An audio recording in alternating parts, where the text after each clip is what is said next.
በፍቅር ስም የተከፈለ መራራ ዋጋ። ይህ ታሪክ በጣም ቅርብ የሆነ ጓደኛዬ እውነተኛ ታሪክ ነው። የምነግራችሁ ከእናንተ ዘንድ መታዘዝን ወይም መወደድን ፈልጌ አይደለም። ይህን የማወራው ህመሙ እውነት ስለሆነ ነው። ባለቤቴን ያገባኋት በንጹህ ልብ ነበር። ከልቤ ወዳት ነበር። ሙሉ በሙሉም አምናትም ነበር። ወደ አውሮፓ በተሰደድኩበት ወቅት ህይወት ቀላል አልነበረችም። ብዙ ሰዎች አውሮፓ ከደረሱ በኋላ ገንዘብ እንደ ቅጠል የሚበጠስ ይመስላቸዋል። ይህ ግን ውሸት ነው። እኔ ብዙ ተሰቃይቻለሁ። እንደ ማሽን ነበር የምሰራው። ጀርባዬን የሚሰብር እምቅ አቅሜን የሚያሟጥጥ ግን ደግሞ ጥቂት የሚከፍል ስራ ሰራ ነበር። አምሽቼ ተኝቼ ማልጄ እነሳለሁ። አንዳንዴ በቀን አንድ ጊዜ ብቻ እበላ ነበር። አንዳንዴም ብቻዬን ክፍሌ ውስጥ ሆኜ አነባ ነበር። ነገር ግን አንድ ግብ ስለነበረኝ መጓዜን አላቆምኩም። እሱም ባለቤቴን ወደ አውሮፓ አምጥቼ አብረን የተሻለ ህይወት መገንባት ነበር። ሁሉንም ነገር በህጋዊ መንገድ አደረኩ። የህግ ሰነዶች፣ የጋብቻ ወረቀቶች፣ የኢሚግሬሽን ፎርሞች፣ የጠበቃ ክፍያና የሚያልቁ ቀጠሮዎች።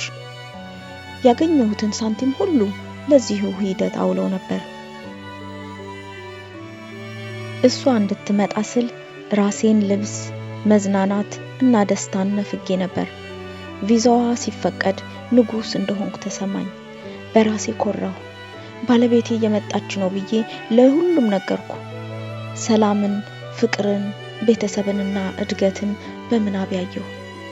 በመጨረሻም የመጣችለት በደስታ ብዛት የአየር ማረፊያው ላይ ላለቅስ ምንም አልቀረኝም።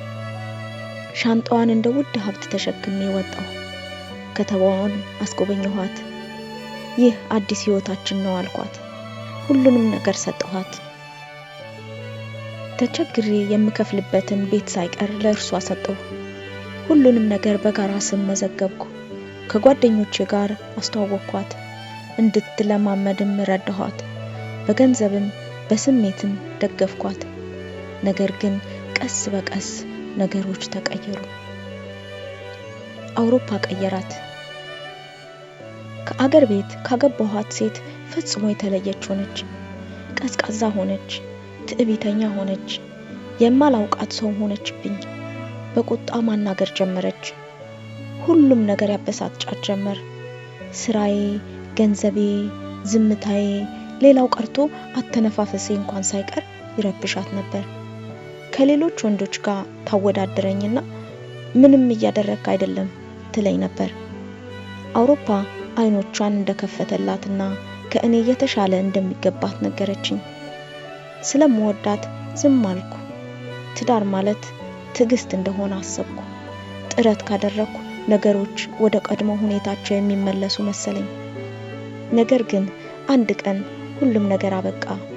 አንድ ቀን ደጃፌ ላይ በኃይለኛ መንኳኳት ተሰማ። በሩን ስከፍት ፖሊሶች ቆመው አገኘሁ። ልቤ በፍጥነት መምታት ጀመረ።